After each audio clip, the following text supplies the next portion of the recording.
Hey YouTubers, it's Van Farmstead here. Today is April the 3rd, and I'm just going to give you a little update on the honeybees. This is one of the nucleuses that I built to keep bees in. It's pretty straightforward. This is what they call a deep cell. This box is it's made out of pine, and it has, if you look on the edges, it's got cuts so that the edges of the frames will sit down on the shelf and the bees can go back and forth between the frames. If you also notice that when it's sitting flat, the frames don't sit all the way down, or they don't hang suspended. And that's because you have to have a second part to the beehive, which acts as the bottom board for the beehive, and it raises the beehive up about a ½ inch to 3/4 of an inch all the way around, and that lets the bees kind of land on the landing board and then walk up and climb up into the hive. Now, I have a smaller version of these that's shorter. It's about that big, that I'm making for this size of a frame.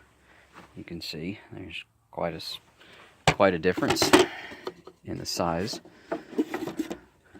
and the frames, the smaller frames I get, you can see how much of a difference is.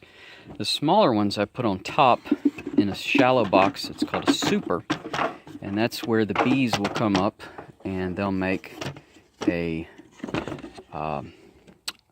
bunch of honeycomb, and they will fill that full of honey, and then you take the super, either the whole super off, or you take frames out of the super and you take the honey from them, and then you put them back in to the super that's on top of the beehive, and the bees clean it up and fill it back up with honey, and then you just kind of keep repeating the process.